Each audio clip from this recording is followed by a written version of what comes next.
Hello, everybody. We've got some news that is breaking. The United States of America is being held hostage once again. Those of us that are old enough can remember back in 1979 and the Iranian hostage crisis that eventually led to the downfall of the Jimmy Carter presidency.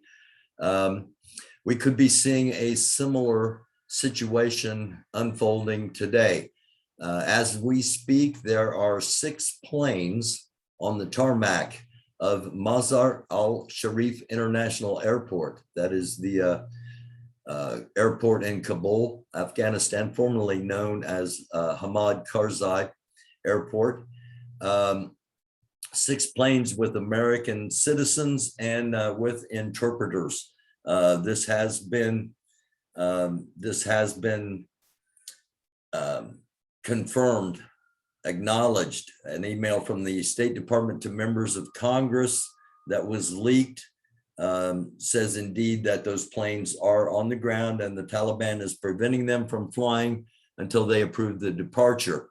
The Taliban's demand is that the United States government recognize the Taliban as the legitimate government of Afghanistan. The United States is not going to do that. Worst case scenario, they start executing American citizens on the tarmac at Mazar al-Sharif Airport. Another bad situation potentially. They do let the charter flights out. However, the ISIS-K on the outskirts of the airport with the M-pads, the surface to air, the shoulder launch missiles, whatever terms you want to use for them, stingers. What it all boils down to is the Taliban is holding America hostage. 6 planes with American citizens and interpreters currently being held. And supposedly they will not be released until the United States recognizes the Taliban as the legitimate government of Afghanistan. Again, America is not going to do that. This is not going to end well for Joe Biden. It's not going to end well for America, speaking politically.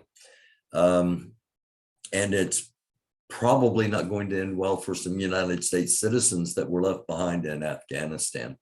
Now, all this potentially plays out here at home as we keep an eye on the far right threatening to rise up and basically create a civil war and overthrow the democratically elected government of the United States of America, something we would have found preposterous a mere half a decade ago.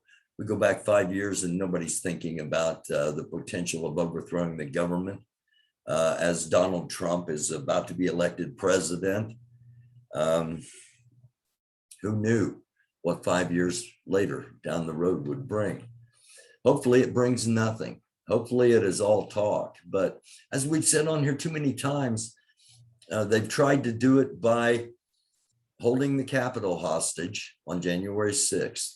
They've tried to do it by going to court all the way up to the Supreme Court. They've tried to do it by audits or recounts.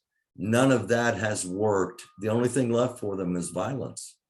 And we have to be aware of that possibility. And we have to be aware of the potential situation our country finds itself in.